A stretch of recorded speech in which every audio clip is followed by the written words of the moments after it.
ओम शांति। 28 सितंबर 2024। बाबा के महावाक्य। मीठे बच्चे, जब तुम नंबरवार सतो प्रधान बनेंगे तब यह नेचुरल कैलामिटीज व विनाश का फोर्स बढ़ेगा और यह पुरानी दुनिया समाप्त होगी। प्रश्न: कौन सा पुरुषार्थ करने वालों को बाप का पूरा वर्षा प्राप्त होता है? उत्तर: पूरा वर्षा लेना है तो पहले बाप को अपना वारिस बनाओ, अर्थात जो कुछ हमारे पास है वह सब बाप पर बलिहार करो। बाप को अपना बच्चा बना लो तो पूरे वर्षे के अधिकारी बन जाएंगे। दूसरा, संपूर्ण पवित्र बनो तब पूरा वर्षा मिलेगा। संपूर्ण पवित्र नहीं तो मोचरा खाकर थोड़ी सी मानी रोटी मिल जाएगी। ओम शांति। बच्चों को सिर्फ एक की याद में नहीं बैठना है, 3 की याद में बैठना है। भल एक ही है, परंतु तुम जानते हो वह बाप भी है, शिक्षक भी है, सतगुरु भी है। हम सबको वापस ले जाने आए हैं। यह नई बात तुम ही समझते हो। बच्चे जानते हैं वह जो भक्ति सिखाते हैं, शास्त्र सुनाते हैं, वह सब हैं मनुष्य। इनको तो मनुष्य नहीं कहेंगे ना। यह तो है निराकार। निराकार आत्माओं को बैठ पढ़ाते हैं। आत्मा शरीर द्वारा सुनती है। यह ज्ञान बुद्धि में होना चाहिए। अभी तुम बेहद के बाप की याद में बैठे हो। बेहद के बाप ने कहा है, रूहानी बच्चों, मुझे याद करो तो पाप कट जाए। यहाँ शास्त्र आदि की कोई बात नहीं। जानते हो बाप हमको राजयोग सिखला रहे हैं। कितना भारी टीचर है। ऊंचते ऊंच तो पद भी ऊंचते ऊंच प्राप्त कराते हैं। जब तुम सतो प्रधान बन जाएंगे नंबरवार पुरुषार्थ अनुसार, तब फिर लड़ाई होगी, नेचुरल कैलामिटीज भी होंगी। याद भी जरूर करना है। बुद्धि में सारा ज्ञान भी होना चाहिए। सिर्फ एक ही बार पुरुषोत्तम संगम युग पर बाप आकर समझाते हैं, नई दुनिया के लिए। छोटे बच्चे भी बाप को याद करते हैं। तुम तो समझदार हो, जानते हो बाप को याद करने से विकर्म विनाश होंगे और बाप से ऊंच पद पाएंगे। यह भी जानते हो इन लक्ष्मी नारायण ने नई दुनिया में जो पद पाया है वह शिव बाबा से ही पाया है। यह लक्ष्मी नारायण ही फिर 84 का चक्कर लगाकर अभी ब्रह्मा सरस्वती बने हैं। यही फिर लक्ष्मी नारायण बनेंगे। अभी पुरुषार्थ कर रहे हैं। सृष्टि के आदि मध्य अंत का तुमको ज्ञान है। अब तुम अंधश्रद्धा से देवताओं के आगे माथा नहीं झुकाएंगे। देवताओं के आगे मनुष्य जाकर अपने को पतित सिद्ध करते हैं। कहते हैं आप सर्वगुण संपन्न हो, हम पापी विकारी हैं, कोई गुण नहीं है। तुम जिनकी महिमा गाते थे, अभी तुम स्वयं बन रहे हो। कहते हैं बाबा यह शास्त्र आदि कब से पढ़ना शुरू हुआ है? बाप कहते हैं जब से रावण राज्य शुरू हुआ है। यह सब है भक्ति की सामग्री। तुम जब यहाँ बैठते हो तो बुद्धि में सारा ज्ञान धारण होना चाहिए। ये संस्कार आत्मा ले जाएगी। भक्ति के संस्कार नहीं जाने हैं। भक्ति के संस्कार वाले पुरानी दुनिया में मनुष्यों के पास ही जन्म लेंगे। यह भी जरूर है, तुम्हारी बुद्धि में यह ज्ञान का चक्कर चलना चाहिए। साथ साथ बाबा को भी याद करना है। बाबा हमारा बाप भी है। बाप को याद किया तो वे कर्म विनाश होंगे। बाबा हमारा टीचर भी है तो पढ़ाई बुद्धि में आएगी और सृष्टि चक्र का ज्ञान बुद्धि में है, जिससे तुम चक्रवर्ती राजा बनेंगे। याद की यात्रा चल रही है। ओम शांति। भक्ति और ज्ञान बाप को कहा जाता है ज्ञान का सागर। उनको भक्ति का सारा मालूम है। भक्ति कब शुरू हुई, कब पूरी होगी, मनुष्यों को यह पता नहीं। बाप ही आकर समझाते हैं, सतयुग में तुम देवी देवता विश्व के मालिक थे। वहाँ भक्ति का नाम नहीं, एक भी मंदिर नहीं था। सब देवी देवता ही थे। पीछे जब आधी दुनिया पुरानी होती है, यानी 2500 वर्ष पूरे होते हैं, अथवा त्रेता और द्वापर का संगम होता है, तब रावण आता है। संगम तो जरूर चाहिए। त्रेता और द्वापर के संगम पर रावण आते हैं, जबकि देवी देवता वाम मार्ग में गिरते हैं। यह सिवाय तुम्हारे कोई नहीं जानते। बाप भी आते हैं कलयुग अंत और सतयुग आदि के संगम पर, और रावण आता है त्रेता और द्वापर के संगम पर। अब उस संगम को कल्याणकारी नहीं कहेंगे, उनको तो अकल्याणकारी ही कहेंगे। बाप का ही नाम कल्याणकारी है। द्वापर से अकल्याणकारी युग शुरू होता है। बाप तो है चैतन्य बीज रूप, उनको सारे झाड़ की नॉलेज है। वह बीज भी अगर चैतन्य हो तो समझावे, मेरे से यह झाड़ ऐसे निकलता है, परंतु जड़ होने कारण बता नहीं सकता। हम समझ सकते हैं कि बीज डालने से पहले झाड़ छोटा सा निकलता है, फिर बड़ा हो फल देना शुरू करता है, परंतु चैतन्य ही सब कुछ बता सकते हैं। दुनिया में तो आजकल मनुष्य क्या क्या करते रहते हैं, इन्वेंशन निकालते रहते हैं, चंद्रमा में जाने की कोशिश करते हैं। ये सब बातें अभी तुम सुन रहे हो।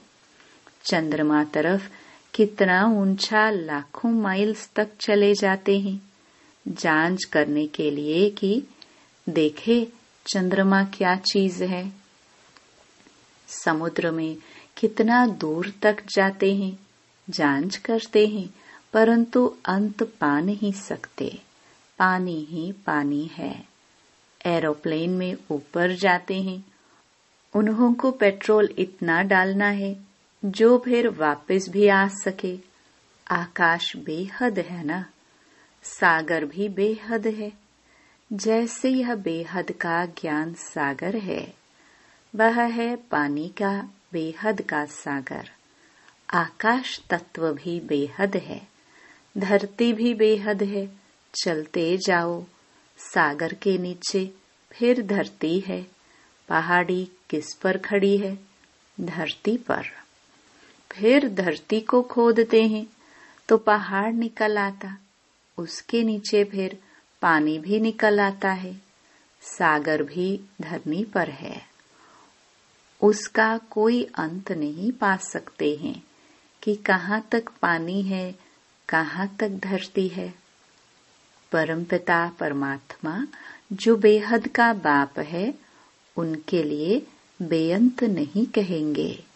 मनुष्य भल कहते हैं ईश्वर बेअंत है, माया भी बेअंत है, परंतु तुम समझते हो ईश्वर तो बेअंत हो ही नहीं सकता। बाकी यह आकाश बेअंत है। यह 5 तत्व हैं, आकाश, वायु, यह 5 तत्व तमो प्रधान बन जाते हैं। आत्मा भी तमो प्रधान बनती है। फिर बाप आकर सतो प्रधान बनाते हैं। कितनी छोटी आत्मा है, 84 जन्म भोगती है। यह चक्र फिरता ही रहता है। यह अनादि नाटक है, इनका अंत नहीं होता। यह परंपरा से चला आता है।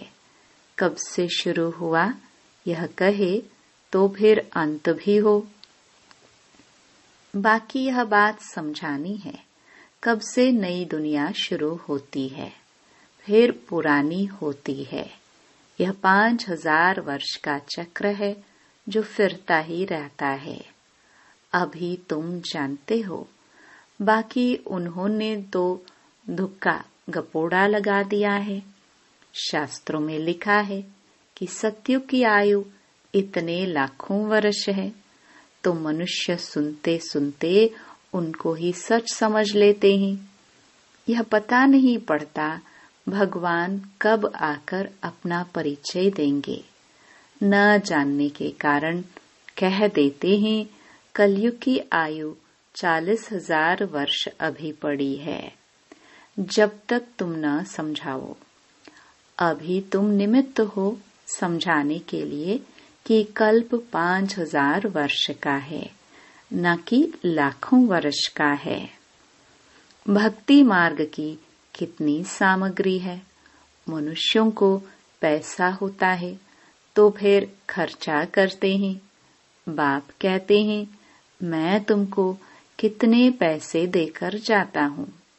बेहद का बाप तो जरूर बेहद का वर्षा देंगे। इससे सुख भी मिलता है, आयु भी बड़ी होती है। बाप बच्चों को कहते हैं मेरे लाडले बच्चों, आयुष्मान भव। वहाँ तुम्हारी आयु 150 वर्ष रहती है, कभी काल नहीं खा सकता है। बाप वर देते हैं, तुमको आयुष्मान बनाते हैं, तुम अमर बनेंगे। वहाँ कभी अकाले मृत्यु नहीं होगी। वहाँ तुम बहुत सुखी रहते हो, इसलिए कहा जाता है सुख धाम। आयु भी बड़ी होती, धन भी बहुत मिलता है, सुखी भी बहुत रहते हो। कंगाल से सरताज बन जाते हैं, तुम्हारी बुद्धि में है। बाप आते हैं देवी देवता धर्म की स्थापना करने। वह तो जरूर छोटा झाड़ होगा।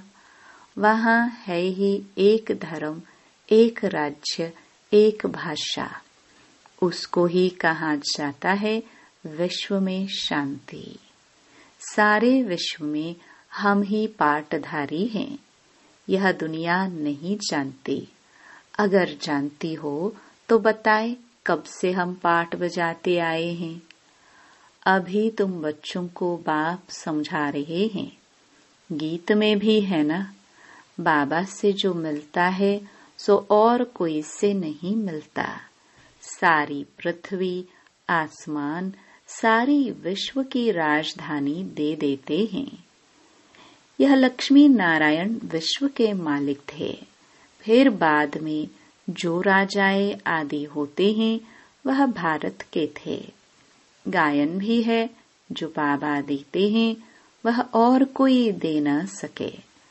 बाप ही आकर प्राप्ति कराते हैं। तो यह सारा ज्ञान बुद्धि में रहना चाहिए, जो कोई को भी समझा सको। इतना समझने का है। अब समझा कौन सकते हैं? जो बंधन मुक्त हो। बाबा के पास जब कोई आते हैं तो बाबा पूछते हैं कितने बच्चे हैं, तो कहते 5 बच्चे अपने हैं और छठा बच्चा शिव बाबा है। तो जरूर सबसे बड़ा बच्चा ठहराना। शिव बाबा के बन गए तो फिर शिव बाबा अपना बच्चा बनाए विश्व का मालिक बना देते हैं। बच्चे वारिस हो जाते हैं। यह लक्ष्मी नारायण शिव बाबा के पूरे वारिस हैं। आगे जन्म में शिव बाबा को सब कुछ दे दिया तो वर्षा जरूर बच्चों को मिलना चाहिए। बाबा ने कहा मुझे वारिस बनाओ, फिर दूसरा कोई नहीं। कहते बाबा ये सब कुछ आपका है, आपका फिर हमारा है। आप हमको सारे विश्व की बादशाही का वर्षा देते हो, क्योंकि तुमको जो कुछ था वह दे दिया। ड्रामा में नोंद है ना, अर्जुन को विनाश भी दिखाया तो चतुर्भुज भी दिखाया। अर्जुन कोई और तो नहीं है, इनको साक्षात्कार हुआ। देखा राजाई मिलती है तो क्यों न शिव बाबा को वारिस बनाऊं, वह फिर हमको वारिस बनाते हैं। यह सौदा तो बहुत अच्छा है। कभी कोई से कुछ पूछा नहीं, गुप्त सब कुछ दिया। इसको कहा जाता है गुप्त दान। किसको क्या पता इन्हों को क्या हो गया, किन्होंने समझा इनको वैराग्य आया, शायद सन्यासी बन गया। तो यह बच्चियां भी कहती हैं 5 बच्चे तो अपने हैं, बाकी एक बच्चा हम इनको बनाएंगे। इसने भी सब कुछ बाबा के आगे रख दिया, जिससे बहुतों की सर्विस हो। बाबा को देख सबको ख्याल आया, सब घर बार छोड़ भाग आए। वहां से ही हंगामा शुरू हुआ। घर बार छोड़ने की उन्होंने हिम्मत दिखाई। शास्त्रों में भी लिखा है भट्टी बनी थी, क्योंकि उन्हों को एकांत जरूर चाहिए, सिवाय बाप के और कोई याद न रहे, मित्र संबंधियों आदि के भी याद न रहे, क्योंकि आत्मा जो पतित बनी है उनको पावन जरूर बनाना है। बाप कहते हैं गृहस्थ व्यवहार में रहते पवित्र बनो, इस पर ही मुसीबत आती है। कहते थे यह स्त्री पुरुष के बीच में झगड़ा डालने वाला ज्ञान है, क्योंकि एक पवित्र बने दूसरा न बने तो मारा मारी चल पड़े। इन सब ने मारे खाए हैं, क्योंकि अचानक नई बात हुई ना। सब आश्चर्य खाने लगे, यह क्या हुआ जो इतने सब भागते हैं। मनुष्यों में समझ तो नहीं है, इतना कहते थे कोई ताकत है। ऐसा तो कभी हुआ नहीं जो अपना घर बार छोड़ भागे। ड्रामा में ये सब चरित्र शिव बाबा के हैं। कोई हाथ खाली भागे ये भी खेल है। घर बार आदि सब छोड़ भागे, कुछ भी याद नहीं रहा। बाकी सिर्फ यह शरीर है जिससे काम करना है। आत्मा को भी याद की यात्रा से पवित्र बनाना है, तभी पवित्र आत्माएं वापस जा सकती हैं। स्वर्ग में अपवित्र आत्मा तो जा न सके, कायदा नहीं। मुक्ति धाम में पवित्र ही चाहिए। पवित्र बनने में ही कितने विघ्न पड़ते हैं। आगे कोई सत्संग आदि में जाने के लिए रुकावट थोड़ी होती थी, कहाँ भी चले जाते थे। यहाँ पवित्रता के कारण विघ्न पड़ते हैं। यह तो समझते हैं पवित्र बनने बगैर वापस घर जाना सके। धर्मराज द्वारा मोचरे सजाए खाने पड़ेंगे, फिर थोड़ी मानी मिलेगी। मोचरा नहीं खाएंगे तो पद भी अच्छा मिलेगा। यह समझ की बात है। बाप कहते हैं मीठे बच्चों, तुमको हमारे पास आना है। यह पुराना शरीर छोड़ पवित्र आत्मा बन आना है। फिर जब 5 तत्व सतो प्रधान नए हो जाएंगे, तब तुमको शरीर नए सतो प्रधान मिलेंगे। सारे उथल पाथल हो नए बन जाएंगे। जैसे बाबा इनमें आकर बैठते हैं, वैसे आत्मा बिगर कोई तकलीफ गर्भ महल में जाकर बैठेगी। फिर जब समय होता है तो बाहर आ जाती है, तो जैसे बिजली चमक जाती है, क्योंकि आत्मा पवित्र है। यह सब ड्रामा में नोंद है। अच्छा, मीठे मीठे सिखिलदे बच्चों प्रति माता पिता बाप दादा का याद प्यार और गुड मॉर्निंग। रूहानी बाप की रूहानी बच्चों को नमस्ते। धारणा के लिए मुख्य सार। पहला, आत्मा को पावन बनाने के लिए एकांत की भट्टी में रहना है। एक बाप के सिवाय दूसरा कोई भी मित्र संबंधी याद न आए। दूसरा, बुद्धि में सारा ज्ञान रख बंधन मुक्त बन दूसरों की सर्विस करनी है। बाप से सच्चा सौदा करना है। जैसे बाप ने सब कुछ गुप्त किया, ऐसे गुप्त दान करना है। वरदान, माया के विकराल रूप के खेल को साक्षी होकर देखने वाले माया जीत भव। माया को वेलकम करने वाले उसके विकराल रूप को देखकर घबराते नहीं। साक्षी होकर खेल देखने से मजा आता है, क्योंकि माया का बाहर से शेर का रूप है, लेकिन उसमें ताकत बिल्ली जितनी भी नहीं है। सिर्फ आप घबराकर उसे बड़ा बना देते हो। क्या करूं, कैसे होगा? लेकिन यही पाठ याद रखो, जो हो रहा है वो अच्छा, और जो होने वाला है वो और अच्छा। साक्षी होकर खेल देखो तो माया जीत बन जाएंगे। स्लोगन।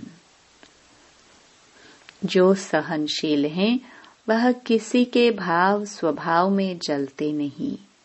व्यर्थ बातों को एक कान से सुन दूसरे से निकाल देते हैं। ओम शांति।